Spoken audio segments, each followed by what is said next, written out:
When I saw those videos, I was like back home. I was all in tears because I was back in war in Kosovo. Children 1 to 5 years, take... Please don't talk about that, Okay, please. okay. I can't manage to do that. Oh my God. Yeah. You can literally have everything taken away from you. You can go through some of the biggest traumas in life and you can still come out and continue living a happy and successful life. And it's just really inspiring to see that all those people are still here today and being able to share a laugh, smile and tears with them. This border town has become a clearing center. Albanian police tell refugees to board vehicles for cities better able to cope because thousands more are on the march from Kosovo. This is Here Now, with me, Kadambari Raghukumar. Today's event means a lot of different things to me. I think firstly it's a time for us to just remember where we came from. It's very easy when you've been living in a first world country to forget some of the struggles and pain we went through 25 years ago, and we can all be guilty of forgetting how lucky we are to actually have made it out alive, to survive and to be here.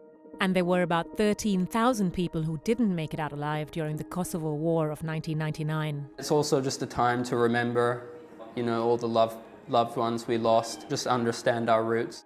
Roots that have been mired in conflict. It's March 1999 and the war in Kosovo explodes into an international crisis as NATO commences an air campaign against Yugoslavia.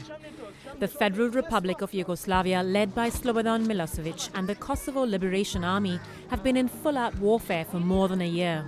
More than 850,000 Kosovars started to flee or are being forced out of their homes. They seek safety in Albania, Macedonia and Montenegro, and eventually in Aotearoa, New Zealand. Amongst them are Ermal Fusha's family. I was just a baby, so fortunately I don't remember most of it because it was, we went through a lot of tragedy at the time. But I do have all the stories that my mum and dad have told me about our journey arriving here.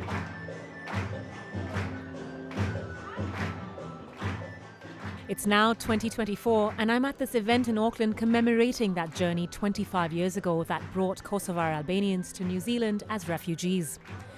There are some speeches and children performing traditional dances and songs, and there's a wall full of photos of tearful families leaving Kosovo in droves. Some of these images were taken before the war and others just after, but a thread of nostalgia and loss holds them all together. We were from a small village called Podjeva, which is quite close to the Serbian border, which is who we were in conflict with. And at that time it was quite an unsafe place to be, so we had to flee our home, and we ended up staying in an apartment in Pristina, which is the capital city. And then once things kind of deteriorated there and there was bombing and everything like that, we had to just suddenly leave. And we didn't quite know where we were going to go or end up, but we ended up in Macedonia, the refugee camp, and my parents tell stories about how kind people were there and how helpful they were, and that's where I had my second birthday. And then we just got flown out all over the world, and for us we ended up in New Zealand, luckily. It's not somewhere that my parents had ever even heard of before we came here.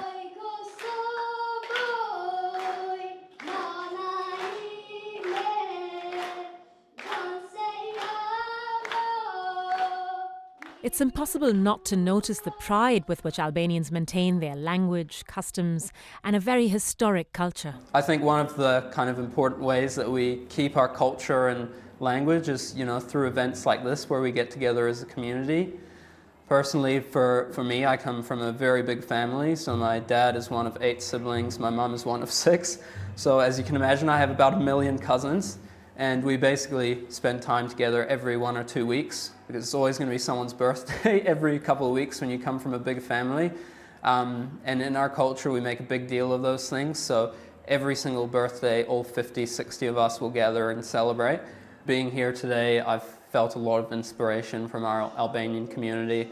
We've seen so many different individuals and, each person in that room has their own incredible story and something terrible and traumatic that has happened to them, and yet they're all here today, still here, surviving and thriving in New Zealand. I am Osman Leshi, born in Jakova, Kosovo, 15 August 1945. I am engineer and journalist, and my wife is lawyer.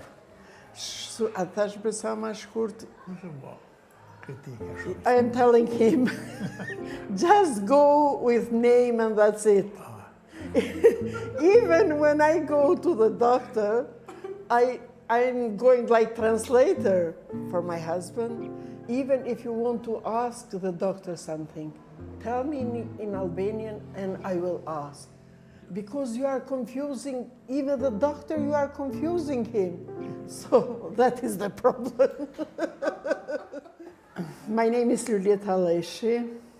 I am born in Jakova in Kosovo, 1955. I am almost 69 years old. We have good memories because we have born there, and we have some good memories. For example, my husband I was asking him, what is for you the best memories from back home? He was like, I was happy when my first time a son was born. We had those moments even when we get married 40 something years ago. So yeah. So 45 years. And before married 4 years, 50 years. Yeah, we dated for 5 years. But the Leshi's happy life began to take a whole different turn from around 1989. Yugoslavia under Slobodan Milosevic began to break up, and the separation of the Balkan Peninsula into the nations we know today did not happen peacefully. Many ethnic Albanians in Kosovo had long been engaged in non-violent resistance against Yugoslavia, but that resistance took up arms after Milosevic began revoking their rights to autonomy. The Leshis remember two very different Kosovos. Before the war, the situation wasn't good at all. No schools, no jobs, nothing didn't work properly when Slobodan Milosevic took all the Kosovo. Just me was working and he was out of job. During the war, we have been all the time there. We have been traumatized and we saw everything, even our kids saw everything, like militaries came to our home and with guns and that stuff. So paramilitary, guns, yes. Police put me knife here, give me money, give me this. Yeah, they took everything, yeah. Everything was burned out there and our city was all in fire. Oh my God, it was horrible there. And when we were kids, the life was better because it was Yugoslavia in that time. No separation of any of countries because now they are like the Slovenia, Croatia every year. So yeah, all separated. So childhood for us was better, but for our kids it was horrible. It was horrible for everybody. For younger, for older people, for everybody. In June 1999, the NATO aerial intervention ended and Serbian and Yugoslav forces pulled out of Kosovo. 400 people from the region of the Balkans were received as refugees by New Zealand under a special arrangement above the yearly quota of 750 refugees back then.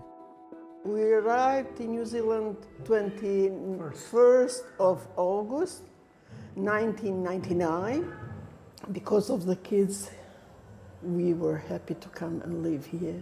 And we were so welcomed, so very welcomed here. When I saw those videos, I was like back home. I was all in tears because I was back in war in Kosovo. So was very emotional. I can't even explain to you how emotional was. 15,000 killed, 1,050 children, 1 to 5 years. Please don't talk about that, Okay, please. okay. I can't manage to do that. Oh my God. Yeah. What makes you proud to be Albanian? Albanian King Skanderbeg, Mother Teresa, and Albanian people never don't go to Yeah, he wants to territory. tell you that they always have been good people. Even because of that, he is proud that he is Albanian. He wants to tell you that we got Besa. When we say like Besa, we keep that word. A besa is often translated to faith or oath, and I'm told it's a foundation of Albanian society.